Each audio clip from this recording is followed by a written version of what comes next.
स्वागत है आपका अपने चैनल विजेंद्र स्टडी पॉइंट में। इससे पीछे मैं आपको जो हमारे अपभ्रंश साहित्य के प्रमुख कवि हैं उनको अलग अलग दो वीडियोज में आपको पढ़ा चुका हूं। यदि आपने वह वीडियोज नहीं देखी है तो पीछे जाकर आप उनको देख सकते हैं, क्योंकि वहां से सभी प्रतियोगी परीक्षाओं में जैसे टीजीटी, पीजीटी और नेट सभी परीक्षाओं में वहां से प्रश्न पूछे जाते हैं। इस वीडियो में जो हमारा आदिकालीन हिंदी साहित्य का जो वर्गीकरण है वो कैसे कैसे हुआ है, और उसके बाद जो हमारा सर्वप्रथम भाग है सिद्ध साहित्य, उसको मैं आज आपको पूरा बताऊंगा, उसकी क्या क्या विशेषताएं हैं और कैसे कैसे हमारा सिद्ध साहित्य का उदय हमारे भारत देश में हुआ है। तो इसका जो आदिकालीन हिंदी साहित्य का जो वर्गीकरण है वो कैसे कैसे हुआ है। पहला भाग है इसका सिद्ध साहित्य, दूसरा नाथ साहित्य, तीसरा जैन या रास साहित्य, चौथा चारण या रासो साहित्य, पांचवा लौकिक साहित्य और छठा हमारा गद्य साहित्य। क्योंकि आदिकालीन में भी मैथिली गद्य, ब्रजभाषा गद्य और राजस्थानी गद्य आदि रचनाएं लिखी गई थी, इसलिए जो अंतिम भाग है इसका गद्य साहित्य है। अब हम देखते हैं जो आदिकालीन हिंदी साहित्य के अंतर्गत पहला भाग आता है हमारा वो है सिद्ध साहित्य। अब मैं आपको सिद्ध साहित्य का हमारे भारत देश में कैसे कैसे उदय हुआ है सबको मैं विस्तार पूर्वक आपको बताऊंगा। शुरू करते हैं। अब बात आती है सिद्ध कहते किसे है। सबसे पहले आपको यह पता होना चाहिए सिद्ध कहते किसे है। देखते हैं, मंत्रों द्वारा सिद्धि प्राप्त करने की चेष्टा यानी इच्छा करने वाले जो साधक हैं वो सिद्ध नाम से प्रसिद्ध हुए, अर्थात जिन्होंने मंत्रों के माध्यम से सिद्धि प्राप्त करने की इच्छा जाहिर की, इच्छा प्राप्त की उन्होंने, तो वो हमारे सिद्ध कहलाए। सिद्धों का समय 8वीं शताब्दी, बहुत मोस्ट है और कई बार क्वेश्चन ये पूछा जा चुका है कि हिंदी साहित्य में सिद्धों का जो समय है वो कब से कब तक माना जाता है।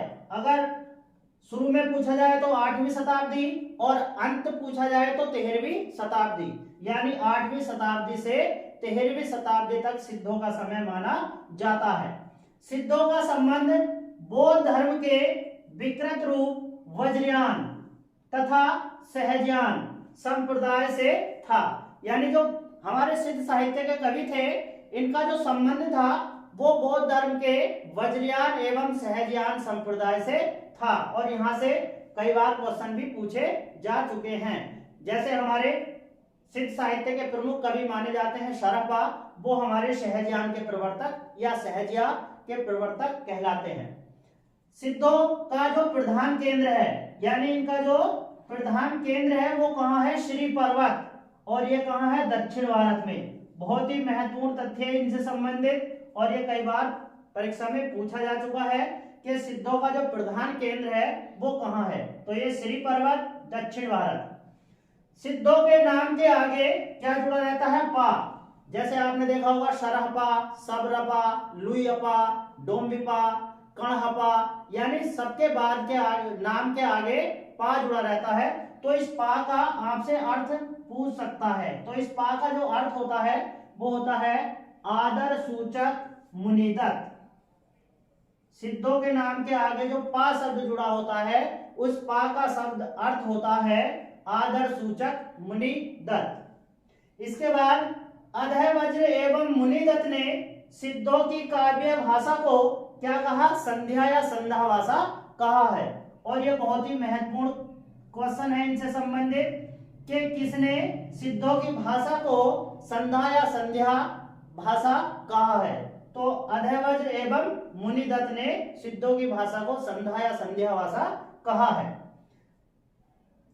अब संध्या भाषा का जो अर्थ होता है वो क्या होता है, ये भी बहुत मुख्य पॉइंट है और कई बार परीक्षा में पूछा जा चुका है।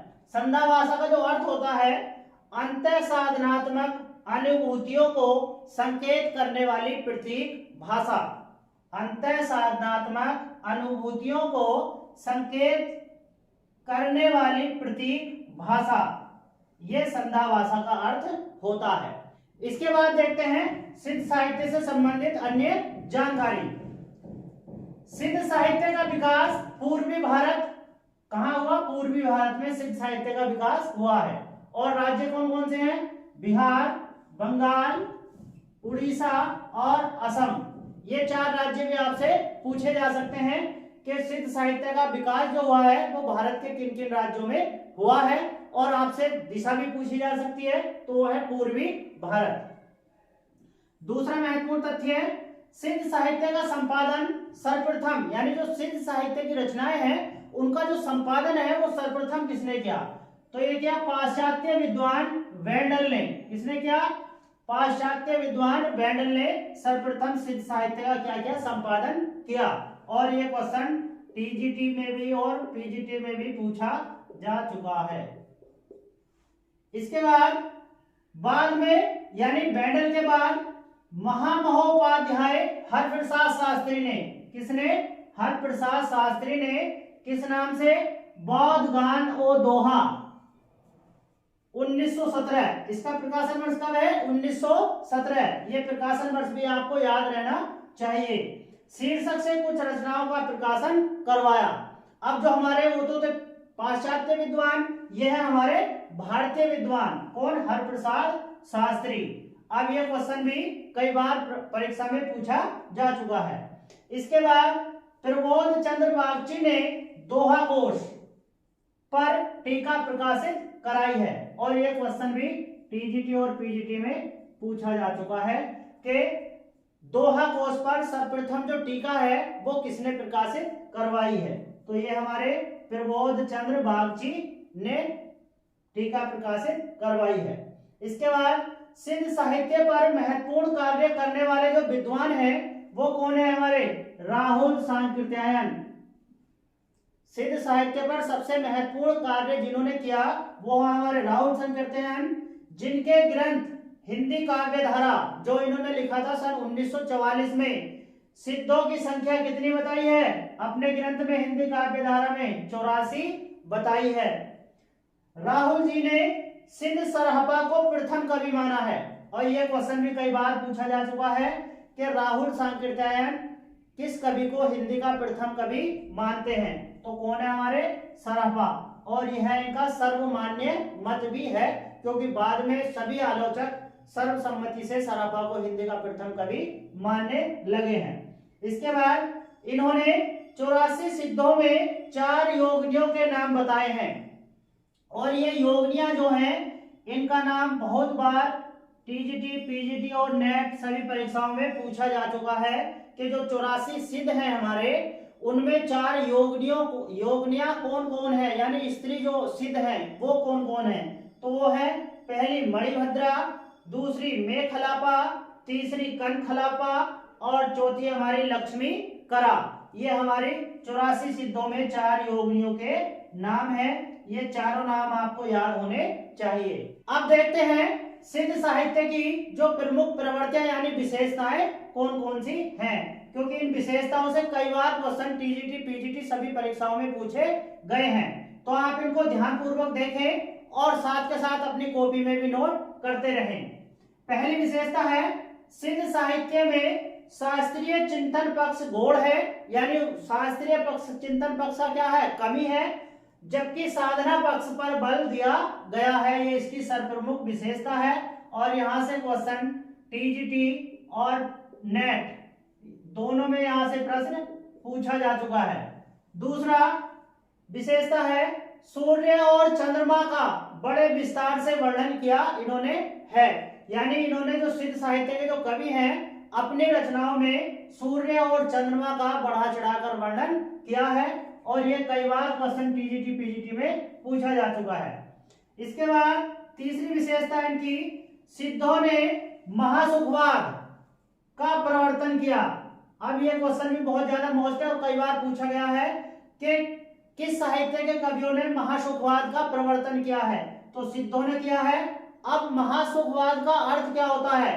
संभोग की चरम परिणति, यानी संभोग की चरम स्थिति को प्राप्त करना महासुखवाद का अर्थ होता है। इसके बाद चौथी विशेषता है इनकी, मध्य सहस्त्रधल में क्षरित होने वाली सुधा।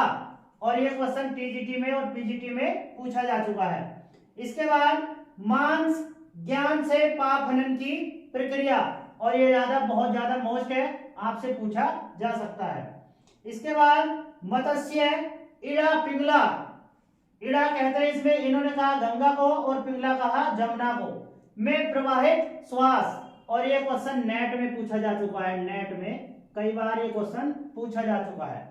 इसके बाद सातवीं विशेषता है इनकी मुद्रा असत्य का परित्याग। आठवां मैथुन सहस्रार में स्थित शिव तथा कुंडली का योग, और नेट में एक क्वेश्चन पूछा जा चुका है। इसके बाद इन्होंने जो सिद्धों ने जो अपना साहित्य लिखा है वो कौन से अपभ्रंश में लिखा है? अर्धमागधी या मागधी अपभ्रंश में लिखा है। ये भी कई बार क्वेश्चन पूछा जा चुका है।